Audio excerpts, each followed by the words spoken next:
understand what's going on around you. You are not living at the time of peace. You are in a state of war. And you have precious little time to save yourself.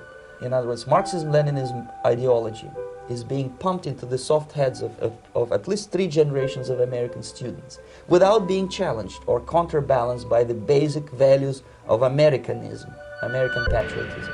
The result you can see. Most of the people who graduated in the 60s, dropouts or half-baked intellectuals, are now occupying the positions of power in the government, civil service, business, mass media, educational system. You are stuck with them. You cannot get rid of them. They are contaminated. The influence of Marxist-Leninist ideas in the United States is absolutely fantastic. I could never believe it 14 years ago when I landed in this part of the world that the process will go that fast. Even if I shower him with information, with authentic proof, with documents, with pictures, even if I take him by force to the Soviet Union and show him concentration camp, he will refuse to believe it until he is going to receive a kick in his fat bottom. When a military boot crashes his balls, then he will understand, but not before that. That's the tragic of the situation. I have come to talk about survival. It's a question of survival of this system. You may ask me, what is it in for me? Survival, obviously, because unlike, as I said, I am now in your boat. There must be a very strong national effort to educate people in the spirit of real patriotism, number one. Number two, to explain them the real danger of socialist, communist, whatever, welfare state, big brother government. If people will fail to grasp the impending danger of that development, nothing ever can help United States. You may kiss goodbye to your freedom, to promise people all kind of goodies and the paradise on earth, to destabilize your economy, to eliminate the principle of free market competition, and to put a big brother government in Washington, D.C. This is it. This is the last country of freedom and possibility. And I was taught from when I was very young to think of others first, put your interests last. Taking care of other people, that was the essential characteristic of morality. And the ultimate virtue is to sacrifice. Sacrifice means what? It means giving up something and expecting what in return? Nothing. If the ideal is selflessness and self-sacrifice, what is vice? If virtue is selflessness, then vice is self-interest. Vice is profit. Vice is pursuing your own values. Vice is living your life for your own happiness. Since it's your responsibility, your moral duty to help those in need, all the government is doing is helping you fulfill your moral responsibility. If we're going to change the direction of this country, if we have any hope for free medicine, if we have any hope for freedom in this country, this is the moral code that needs to be abandoned. It is an anti-American, anti-human life, anti-individualism moral code. Your life is yours. It is yours to live for yourself, to make the most out of your life, how to make your life the most flourishing, the most successful life that it can be. This country was founded not on the principle of selflessness, not on the principle of self-sacrifice, not on the principle that you are your brother's keeper. This country is founded on the principle that you all own your own life. You're not part of a collective. You don't owe it to the government. You don't owe it to king. You don't owe it to the Pope. It's yours. Most Canadians say, it's not a bad system, you know. I'm not bashing Canadian healthcare. It's actually pretty good if you don't need it, okay? It's only if you need it that you find out it isn't. Two former premiers, at least two that we caught, of Canada snuck across the border in the dark of night to come to America for their health care. If government medicine is so good, why didn't they stay home? Healthcare does not grow on trees. It is produced by somebody and therefore is in limited quantity. The first lesson of economics is scarcity.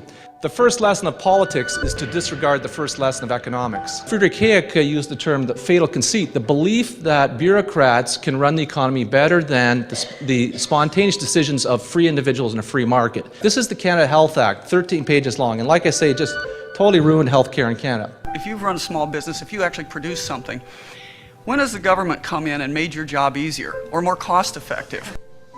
This is Obamacare. 16.8% of Canadians do not have a primary care physician. Some Canadians, where my mother lives in Kelowna, British Columbia, they actually go to see a veterinarian because there's no dermatologist. The guy in Sweden, after he saw 12 patients, closed his door because the government only paid him for 12 patients a day and that's all he was going to see. Years ago in Italy, my mother developed renal failure. She was put on an indefinite waiting list. The Italian government was paying the bills, and my mother's life was not on the shopping list. Neurosurgery in New Brunswick, 116 weeks. Orthopedic surgery, 138. Urology, 63. So these are just the wait times to get in to see a specialist. My mother died of an acute case of government rationing. When Boris Yeltsin needed his heart surgery, what did he do? He had American-trained physicians at the Soviet Union, and he hired Dr. DeBakey, who was in his 90s at the time, to leave Texas and go over and supervise. He didn't go and get his heart surgery in the universal health care free government system that he had created for everybody else. When it comes to access to physicians and medical care, the United States is actually #1.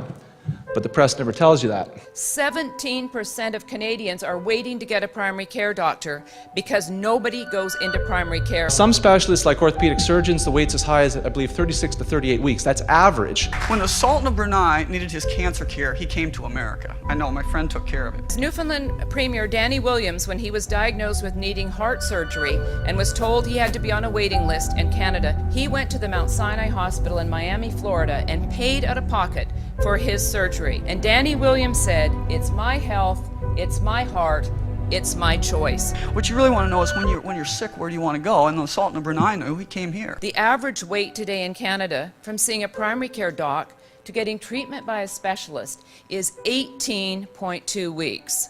That's over 4 months. When I was medical director of diagnostic imaging up in Thunder Bay, Canada, our wait time for a period of time was 13 months for an MRI scan. Read Ezekiel Emanuel's article in The Lancet, because there's a graph, and it shows if you're under 2 years old, I guess they don't think you're people, or if you're over 60, you're not going to get any funding. So, just kiss your ass goodbye. I have patients from Canada who've had to wait a year to get assigned a primary care doctor. So there's a different view in Canada about how you should know your place, you accept what you're told, do what you're told, and accept what you're given. So it's a very different view than what Americans experience. There is a fundamental difference in mentality between the American people and the people in socialized country. It has to do with the importance of the individual versus the importance of the group. The government is not a productive entity. Whatever he has, he takes it away from somebody who's producing. The government has the monopoly of force.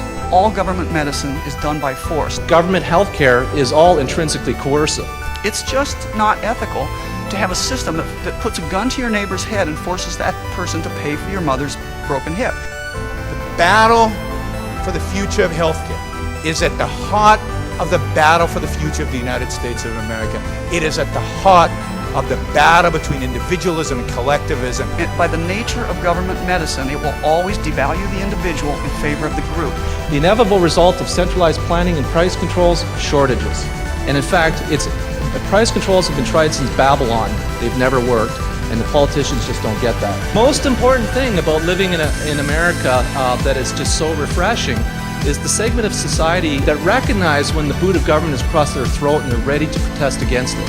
45% of practicing doctors have said they're considering seriously getting out of the practice of medicine because of Obamacare. We need to empower doctors and patients. Then costs will come down. To fight for patient freedom, because the patients are very clear that the individual comes first. We have to hold on to that idea for dear life. In the United States, the government was for the first time in history was placed at the service of the individual to protect individual rights. We believe that medicine is between a doctor and a patient, not between a doctor and a government bureaucrat and a patient.